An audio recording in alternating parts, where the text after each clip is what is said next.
Good morning. This is Chris Robinson, Robinson Ag Marketing, with today's pre-opening grain and livestock comments for the 25th day of March, Wednesday. Last night we were lower earlier on headlines that there may be a ceasefire in the works between the United States and Iran. That has not materialized. That's going back and forth even as I speak to you now this morning. It's about 8 a.m. We are going to open up the grain markets again in about 30 minutes and the livestock markets. The driver again is the massive long position that the funds have put into the row crops simply because of what happened with crude oil. Crude oil is hanging out here under $90.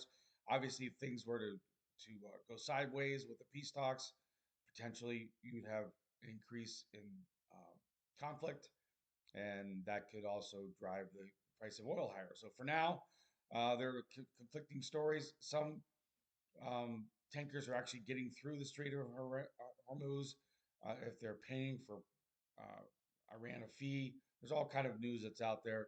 At the end of the day, this is going to come down to, is this war going to be over, or is it going to stretch out? Hopefully, it gets over soon for the rest of the world. However, if I'm a producer and I'm long corn, wheat, and beans, and I have not taken advantage of this rally, especially in new crop, 1 year highs in new crop, um, 22-month highs, 23-month highs in new crop corn or beans. Just a great opportunity because it might not last.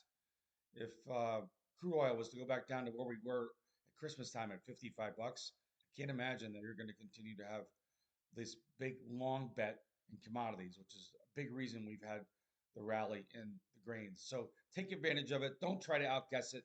I don't know when the top's going to be in. I mean, this thing could go sideways tomorrow and we could continue to go higher. But what I don't want to do is be sitting here 3 months from now saying, oh, that was a great opportunity. We should have done something with it. So wake up, smell the coffee, take advantage of it.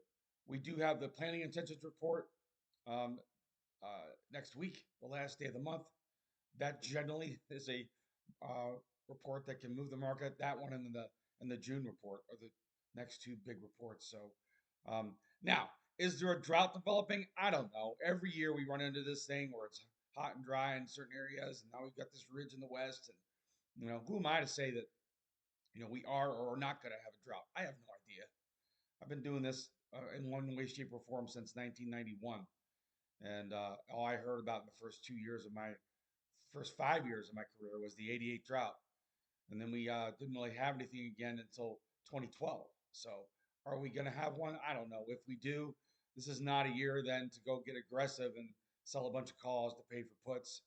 I would certainly keep my upside open, but anybody that tells you, trust me, I know where we're going, take it with a grain of salt. Because if they did, first of all, why would they tell you, right? And second of all, what if they're wrong, right? Because if they're wrong and we don't have a drought, are they going to cut you a check for the position that you took because you thought we were going to have a drought? So stay away from doing that. There are simple hedges you can use to protect yourself. You don't have to go bananas. Now the flip side is, yeah, you're going to have to pay some premium, and yeah, the person that sells you the premium is going to potentially make a little bit of money on it. But the only way to get the hedge on is to step out and get the hedge on. There's no perfect world. All right, overnight, May corn, we had a 4 cent trading range. We're down 2.25 cents, trading at 460. East corn, a 3 cent range. We're trading at 486 and 3/4. New crop beans up 3.5 cents on an 8 cent trading range, trading 11.47 and a quarter. Spot beans, a 10 cent range, trading 11.58 and a half, up 3.5 cents. Wheat, of course, is taking the brunt of any sell hedges coming through. You've got July down 2 cents in Kansas City. You've got July down a nickel in Chicago. Minneapolis is also low. But across the board, to be sitting here with July wheat with a six handle and Kansas City with a six handle and Minneapolis with a six handle when we were down with a five handle, worried about a four handle just 2 or 3 months ago. It's a great gift. Please don't let it go to waste. Do something with it. Set some hedges. Make some cash sales. You can always re-own the cash sales if you think we're going to have a drought. But if you're a farmer or producer, you get paid the most when you make a good cash sale. Okay, and that's what we're here to do. In the protein complex, we'll see today. The stock market likes the fact that we may get a ceasefire. It's up 400 points in the Dow, up 50 points in the S&Ps. I'd imagine that's going to be supportive for cattle when we open up. We'll see how that turns out. I am looking at deferred hogs. If you're a hog producer, go out there and look at July. July could possibly be rolling over there if we trade under 106. The contract high just a couple weeks ago was 113, so we've already given back $6. Don't be in a situation where you get left out to dry there as well. Nobody sells the high, nobody hedges the high.